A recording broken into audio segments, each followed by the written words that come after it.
Bonjour et bienvenue dans cette quatrième vidéo des tutoriels Actograph où je vais vous montrer comment effectuer des relevés in situ, en direct, sur le terrain, à l'aide d'une application mobile ou tablette.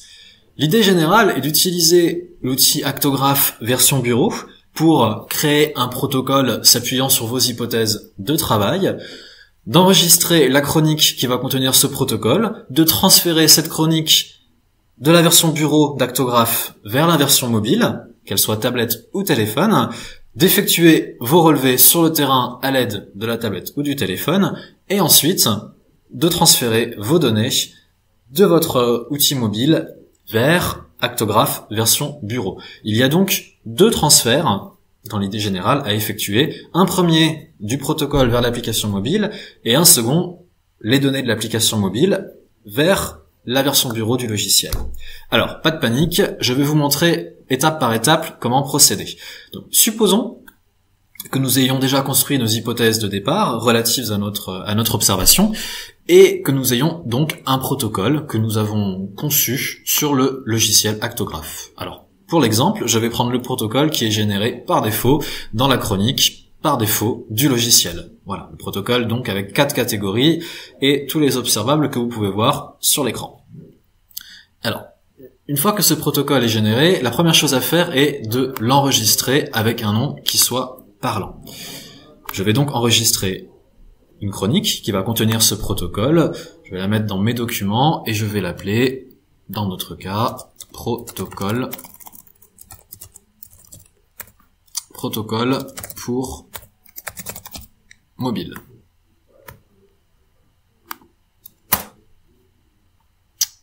Voilà, notre chronique s'appelle maintenant protocole pour mobile et correspond à un fichier enregistré dans mes documents. Le protocole étant prêt, ce que je veux faire, c'est transférer cette chronique qui contient le protocole vers l'application mobile. Pour cela, il faut aller dans l'onglet Accueil et cliquer sur le bouton qui est ici, qui donne accès à un espace de transfert en ligne. Alors il s'agit en fait d'un espace de stockage hébergé par les serveurs de mon entreprise, sur lequel vous pouvez déposer un nombre limité de fichiers, et pour pouvoir ensuite, dans un second temps, les récupérer avec l'application mobile et faire le transfert inverse, déposer un fichier avec l'application mobile pour le récupérer avec la version bureau du logiciel. Je vous recommande d'effectuer ces transferts et de supprimer ensuite ces fichiers, car cet espace n'est pas un espace de stockage, mais a vraiment vocation à être un espace de transfert, donc de stockage temporaire, très temporaire de vos fichiers. Donc je vais cliquer sur ce bouton, ce qui va me donner accès à une fenêtre où, sur le haut de la fenêtre, je vois l'ensemble des fichiers qui sont actuellement stockés sur mon espace de transfert, donc en l'occurrence aucun, et où se trouve un bouton qui permet de mettre en ligne une chronique, donc d'envoyer une chronique vers cet espace de transfert. Notez que dans votre cas, la première fois que vous allez cliquer sur ce bouton, on vous demandera encore de vous identifier à l'aide de votre email et du mot de passe qui vous donne accès au site Actograph. Il s'agit en fait de votre email lié à votre compte et du mot de passe associé. Alors, je vais mettre en ligne ma chronique document, que j'ai appelée protocole pour mobile, qui est ici. La chronique est en ligne, vous pouvez voir que je suis limité à 10 fichiers, que j'en ai un en ligne. Donc je vais maintenant prendre mon appareil mobile, donc dans mon cas, il s'agit d'un téléphone que je simule dans mon ordinateur, c'est d'ailleurs grâce à cela que vous allez le voir sur l'écran. Voici donc une fenêtre qui représente un téléphone Android, mais cela fonctionne aussi avec les applications mobiles Apple, iOS, iPhone, iPad, etc. Donc ici, dans ce cas, c'est un téléphone de taille à peu près standard, où l'application Actograph a été lancée. Il faut savoir que l'application Actograph fonctionne sur le même modèle que le logiciel Actograph. C'est-à-dire que lorsque vous l'ouvrez pour la première fois, une chronique par défaut est automatiquement générée. Là, je viens d'ouvrir l'application, vous remarquerez que j'ai déjà 4 catégories et 13 observables. Il s'agit des catégories et des observables que l'on retrouve dans le logiciel lorsque l'on l'ouvre pour la première fois également. C'est la chronique par défaut. Donc, dans mon cas, je vais sur la page d'accueil de l'application et je vais cliquer ici sur le bouton Access, qui va me donner accès à l'espace de transfert. Voilà l'espace de transfert. Vous voyez que je retrouve ma chronique qui s'appelle Protocole pour mobile et je vais donc la télécharger en cliquant sur le petit nuage.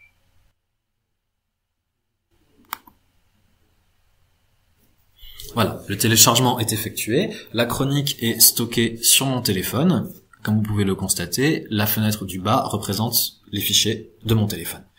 Je vais donc retourner sur la page d'accueil et cliquer sur Load pour charger ma chronique. Ma chronique est proposée au chargement. Je clique dessus et je la charge. Je confirme le fait que je souhaite la charger. Et voilà, ma chronique est chargée. Vous pouvez le constater en remarquant que le nom de la chronique s'est mis à jour. Donc je vais à présent aller dans l'onglet Observation où je retrouve mon protocole. Alors notez que cet écran est très flexible. Il est possible de zoomer pour configurer l'écran vraiment comme on le souhaite. Voilà. Vous pouvez également activer ou désactiver un mode édition qui vous permet d'effectuer des modifications rapides sur ce protocole, de déplacer les catégories, etc. Et également, bien sûr, d'ajouter des observables en cliquant ici sur le plus. Alors, dans mon cas, je ne vais pas toucher au protocole, et je vais tout simplement simuler le fait que l'activité se déroule en face de moi, et que j'ai mon téléphone ou ma tablette dans ma main.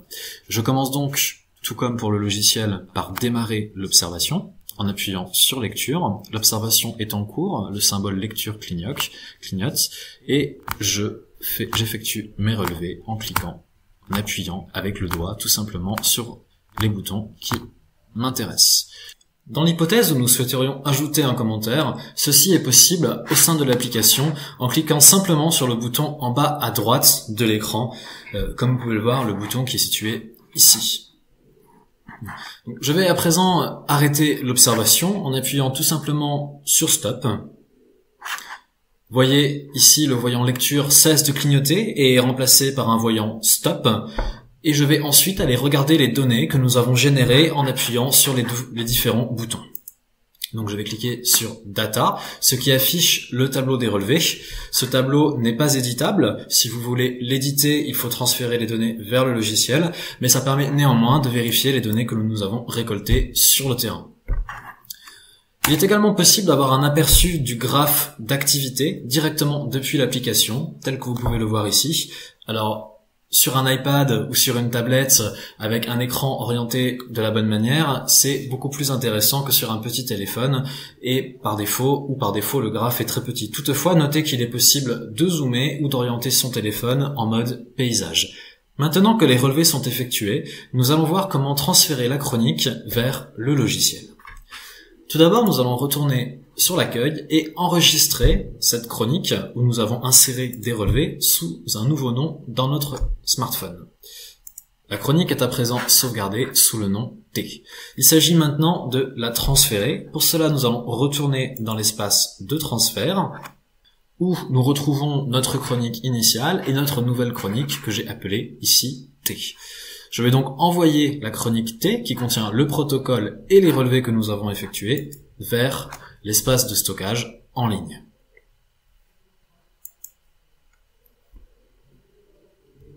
Ça y est, c'est fait.